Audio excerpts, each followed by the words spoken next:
Bonjour à tous et bienvenue à cette nouvelle vidéo d'achat.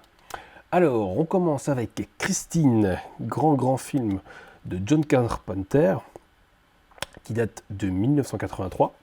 C'est une édition Blu-ray 4K également de Carlotta. Donc ça, c'est un éditeur français. Et ce film est donc réalisé par John Carpenter, qui a également réalisé des grands classiques de l'horreur comme Halloween, The Thing ou Assaut. Et donc ce film est tiré du roman de Stephen King. On va découvrir cette édition ensemble. Donc c'est un format assez grand, hein. Donc ça fait quasi même plus qu'une VHS dans la proportion. C'est composé d'un livre également. Donc ici on voit donc, que le film a énormément de bonus, beaucoup de suppléments, commentaires audio, making of, scènes coupées et un superbe livre ici de 50 photos d'archives et qui fait 200 pages. Donc petit fourreau traditionnel, hein. Hop, avec le tranchage. Bien Christine. Donc la cover, c'est un artwork d'un graphiste illustrateur qui est pas mal, hein, qui change de l'affiche originale, hein, qui est un peu retravaillée et qui donne une identité assez propre au projet ici de Carlotta. Alors le livre il est comme ceci et les disques sont intégrés dans le livre. Donc ici le 4K avec les suppléments, ici le Blu-ray. Et est-ce qu'on a le DVD? Ouais, on a un DVD à la fin ici, voilà. Et donc voilà, c'est composé d'un petit livret, un petit marque-page, pardon, avec l'édition.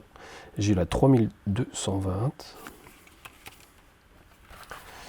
Et c'est très riche en informations. J'ai pas tout lu, mais si vous voulez tout savoir sur Christine, c'est l'édition qu'il vous faut.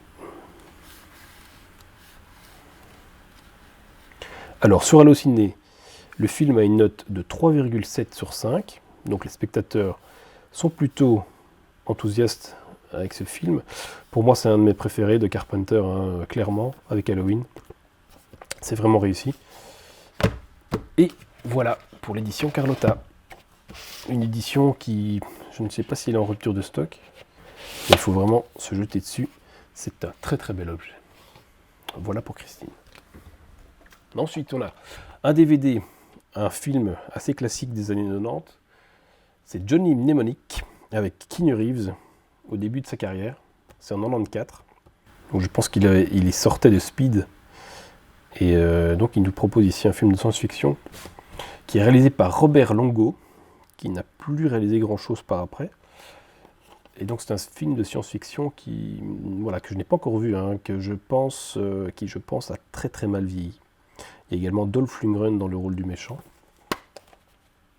Ah, la boîte est un peu cassée. Et celui-ci a une note de 2 sur 5.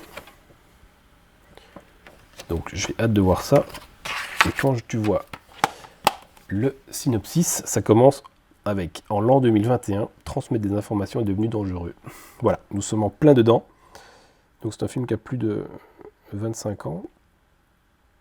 Et voilà, ça se passe à notre époque. Donc ça serait intéressant de regarder ça en 2021. Voilà pour Johnny Mnemonic. Alors ensuite on a Upgrade.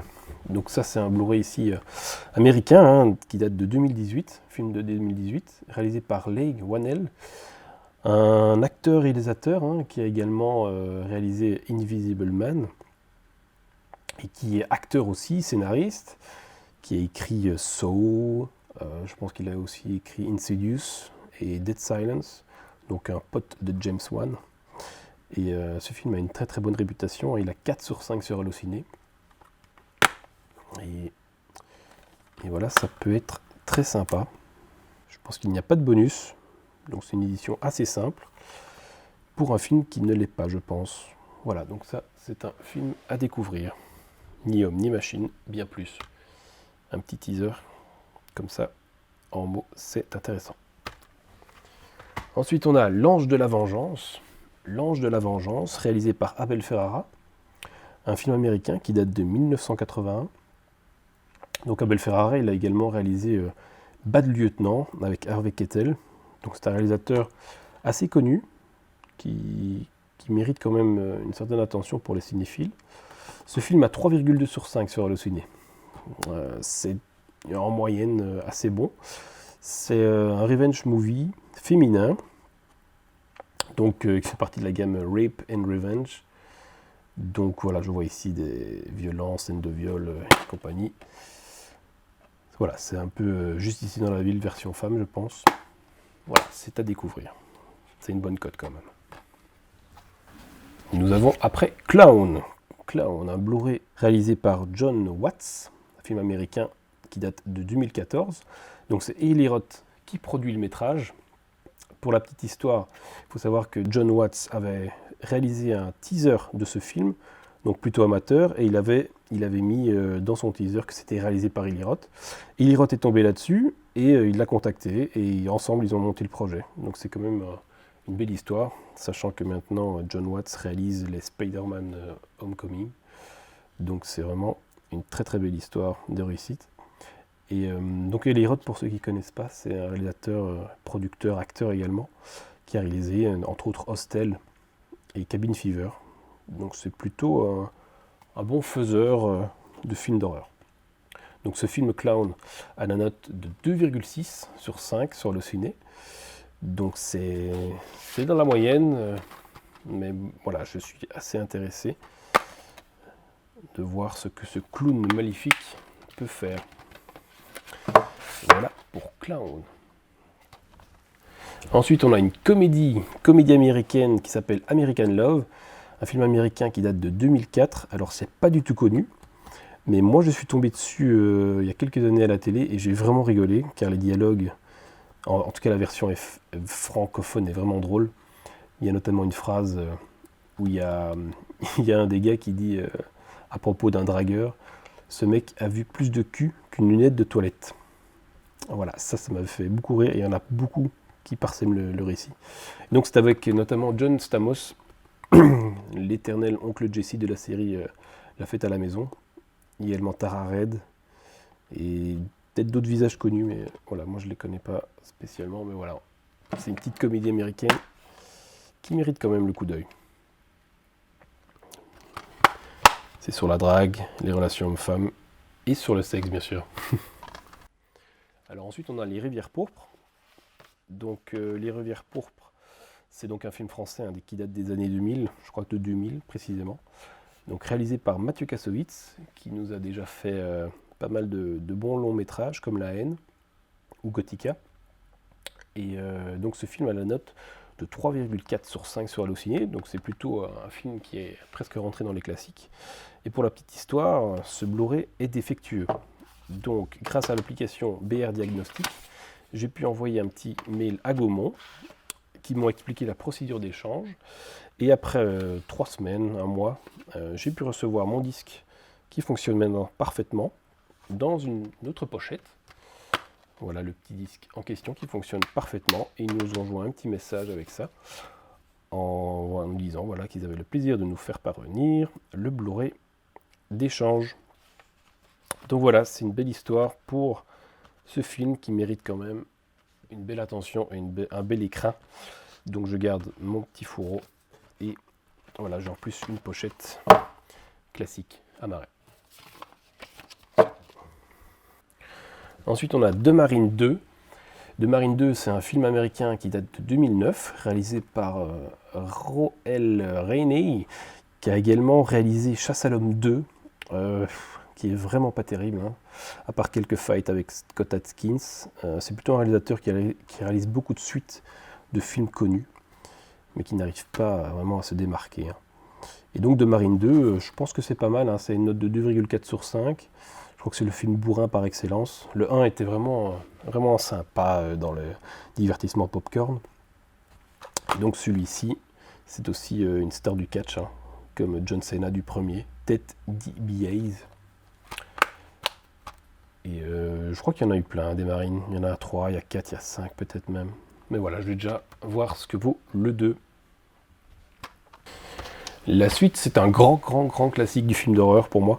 C'est Urban Legend, le numéro 1 bien sûr, qui date de 1998, qui est réalisé par Jamie Blanks, un réalisateur qui a réalisé également Mortel Saint-Valentin. Et ce film est vraiment sympa dans l'horreur, dans le premier degré. Ça change de Scream, hein, parce que c'est son petit frère, c'est le petit frère de Scream hein, qui est sorti un peu après celui-ci. Mais donc il est beaucoup plus premier degré et bien gore. Et c'est vraiment un film que je vous invite à découvrir si vous aimez les films dans l'ambiance de Scream et de Souviens-toi l'été dernier. Et ce film a la note de 2,1 sur 5. C'est vraiment pas terrible, pourtant je trouve qu'il mérite au moins 3,5. Il mérite quand même le coup d'œil et une redécouverte en tout cas. Et on découvre le jeune Jared Leto, notamment, et un acteur de Dawson. Donc voilà, les acteurs ont fait un peu de chemin depuis. Il y a eu aussi des suites, hein, je crois qu'il y en a eu 3. Mais voilà, arrêtez-vous au premier. C'est vraiment une belle surprise. Et on finit avec Piégé. Piégé, qui est un film de Steven Soderbergh, un film américain hein, donc de 2012. Steven Soderbergh a également réalisé pas mal d'autres films. Hein. Il est connu, hein, la série des Ocean's 11 par exemple. Et ce film ici a un grand casting. Hein. On a Michael Douglas, Michael Fassbender, Ewan McGregor en plus, Channing Tatum, et ici Gina Carano, hein, qui est une actrice spécialisée dans les rôles musclés hein, d'action, d'arts martiaux, mais qui malheureusement aujourd'hui est très mal au point après ses déclarations racistes ou en tout cas dénigrants. Et donc elle a été évincée de la série Mandalorian.